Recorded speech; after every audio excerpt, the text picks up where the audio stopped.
Hello friends, family, and internet strangers, Stephanie here, and today I have a super easy mac and cheese recipe for the Instant Pot.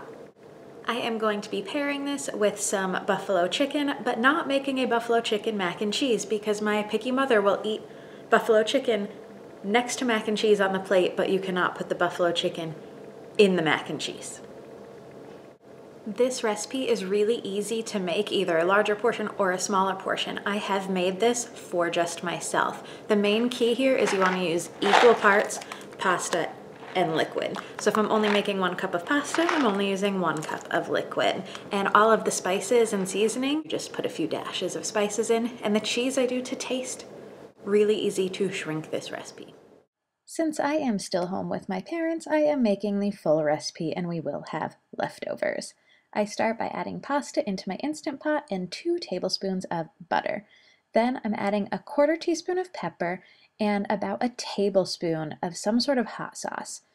This is not necessary and it won't make it spicy, but it does give it some nice flavor. I'm using the same sauce that I will season my buffalo wings with. I also add about a teaspoon of garlic powder and 4 cups of chicken stock. You could also use water if you'd like. If you're using water, I would add salt. I only added a little bit of salt at the end to taste because even though this was low sodium, sometimes it doesn't need any extra salt. That's all we're going to add for now. You want to stir this up and make sure the liquid is covering all of the macaroni. You don't want macaroni sticking at the edges, it won't cook evenly. Pop the lid on top and make sure it is set properly to sealing. Anyone else have a hard time putting the lid on top? This is going to cook on high pressure for 5 minutes, followed by a quick release. While this is cooking is the perfect time to shred your cheese, except I was making chicken, so Mom stepped in to shred the cheese for me.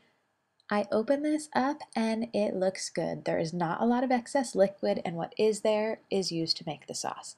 I add about 2 ounces of cream cheese at room temperature and then stir it in to get it to start melting a little bit. After that, I'm going to slowly start adding my cheeses. I used cheddar and Monterey Jack for this. I also used about a 1/2 cup of milk. It's going to take between 1/2 cup and a cup depending on how creamy you want this to be. I do like it to have a little bit of a cheese pull, so I put a lot of cheese in. I put a full block of cheddar and a full block of the Monterey Jack.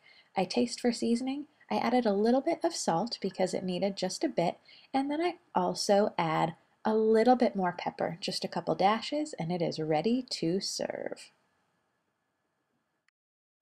Time for some chicken. Let's start with the dredge. I'm starting with 2 cups of flour and a hefty amount, about 2+ tablespoons of the Corruption seasoning from Uncle Lou's Fried Chicken.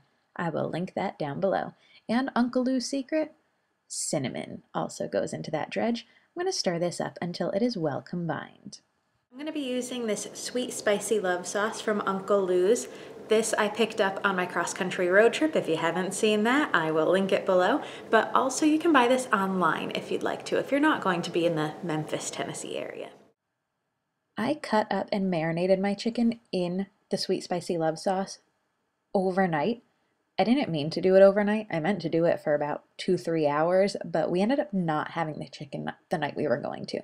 So I dredge this all, get it all covered up, and then it's time for the fryer.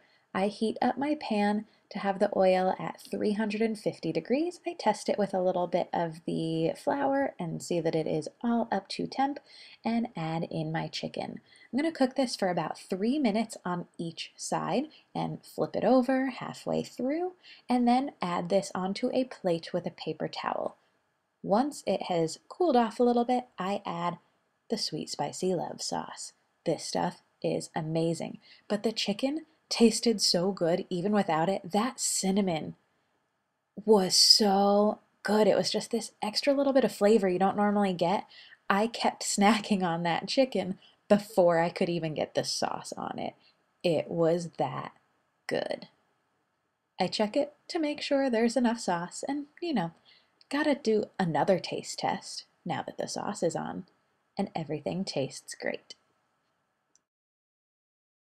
Here's a look at the final product for Mom with her macaroni and chicken separately, but my dad and I, not as picky, put our chicken right on top of that mac and cheese. It's delicious. The mac and cheese is nice and creamy. The chicken is divine. Why won't you eat it together? I don't like mixing things. Okay. Thanks so much for watching. Leave me a comment down below if you have a really good recipe for Instant Pot mac and cheese. Give this video a thumbs up if you enjoyed it, and don't forget to hit that subscribe button so you don't miss any more content.